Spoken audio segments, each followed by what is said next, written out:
ഇന്നത്തെ ഏറ്റവും പുതിയ Nadikar Malayalee from India box office റിപ്പോർട്ടുകളിലേക്ക് ഇവർക്കും സ്വാഗതം. മെയ് 1 തിയേറ്ററുകളിലേക്ക് എത്തിയ ഏറ്റവും പുതിയ മലയാളം സിനിമയാണല്ലോ മലയാളി ഫ്രം ഇന്ത്യ.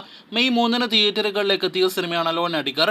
ടൊവിനോ നായകനെ എത്തിയ ബിഗ് ബഡ്ജറ്റ് സിനിമയുടെ 2 ദിവസത്തെ കേരള വേൾഡ് വൈഡ് കളക്ഷൻ ഇപ്പോഴത്തെ പുറത്തു വന്നിരിക്കുകയാണ്.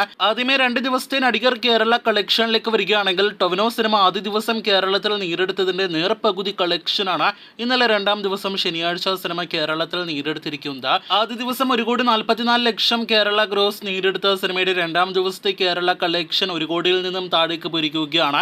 72 ലക്ഷമാണ് സിനിമയുടെ 2ാം ദിവസത്തെ കേരള ഗ്രോസ്. അങ്ങനെ ആകെ 2 ദിവസത്തെ നടികർ എന്ന ടൊവിനോ തോമസ് സിനിമയുടെ കേരള ഗ്രോസ് 2 കോടി 16 ലക്ഷത്തിലേക്ക് എത്തപ്പെട്ടിരിക്കുകയാണ്. അതേസമയം വേൾഡ് വൈഡ് ഗ്രോസ് 4 കോടിയിലേക്ക് എത്തപ്പെട്ടിട്ടുണ്ടാകുമെന്ന നിലവിൽ പ്രതീക്ഷിക്കുന്നു. ആദ്യ ദിവസം 3.5 കോടി വേൾഡ് വൈഡ് കളക്ഷൻ നേടിയെടുത്ത സിനിമയുടെ 2ാം ദിവസത്തെ കൃത്യമായ ഓവർസീസ് ഫിഗേഴ്സ് ഒന്നും തന്നെ പുറത്തു വന്നിട്ടില്ല.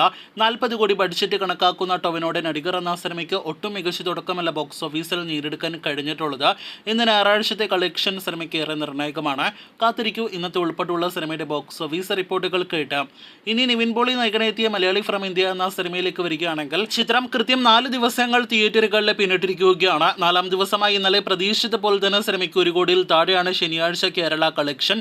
95 ലക്ഷം ഇന്നലെ മാത്രം കേരള ഗ്രോസ് നേടിയെടുത്ത സിനിമയുടെ ഇതുവരെയുള്ള കേരള ഗ്രോസ് 5 കോടി 50 ലക്ഷത്തിന് മുകളിലേക്ക് എത്തപ്പെട്ടിരിക്കുകയാണ്. അതേസമയം ചിത്രത്തിന്റെ വേൾഡ് വൈഡ് കളക്ഷൻ 10 കോടി കടന്ന് 11 കോടിയിലേക്കും എത്തപ്പെട്ടിരിക്കുകയാണ്. കഴിഞ്ഞ ബുധനാഴ്ച തിയേറ്ററുകളിലേക്ക് എത്തിയ സിനിമയുടെ ആദ്യ വീക്കെൻഡിലെ പ്രധാനപ്പെട്ട ദിവസമായ 5ാം ദിവസമായി ഇന്ന് ഞായറാഴ്ചത്തെ കളക്ഷൻ സിനിമയ്ക്കും ഏറെ നിർണായകമാണ്. കാത്തിരിക്കൂ ഇന്നത്തെ ഉൾപ്പെടെയുള്ള ബോക്സ് ഓഫീസ് റിപ്പോർട്ടുകൾ കേട്ട്. ഇതിനിടയിലെ സിനിമയുടെ അണിയറ പ്രവർത്തകർ എയറിൽ പോകുന്ന ഒരു കാഴ്ചയാണല്ലോ കഴിഞ്ഞ 24 മണിക്കൂറുകൾക്കിടയിൽ നമുക്ക് കാണാനായിട്ട് കഴിഞ്ഞിരിക്കുന്നത്. മോളിവുഡിലെ തന്നെ മറ്റൊരു പ്രമുഖ തിരക്കഥാകൃത്തായ നിഷാദ് കോയയുടെ സ്ക്രിപ്റ്റ് ഡിജോ തന്ത്രപൂർവ്വം മോഷ്ടിക്കുകയും തന്റെ സുഹൃത്തുക്കൂടെ ഷാരിസ് മുഹമ്മദിന്റെ പേരിൽ തിരക്കഥയാക്കുകയും അതൊരു സിനിമയാക്കി മാറ്റുകയും ചെയ്തു എന്നൊരു ആരോപണമാണ് ശക്തമായിരിക്കുന്നത്.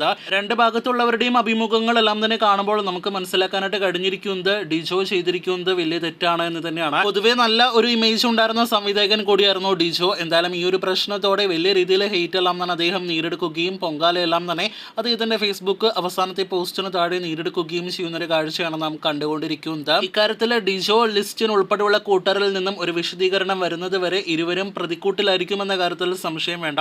എന്തായാലും നമുക്ക് കാത്തിരിക്കാം മലയാളി ഫ്രം ഇന്ത്യ എന്ന സിനിമയുടെ ഫൈനൽ വരെയുള്ള ബോക്സ് ഓഫീസ് റിപ്പോർട്ടുകൾ കേട്ട്.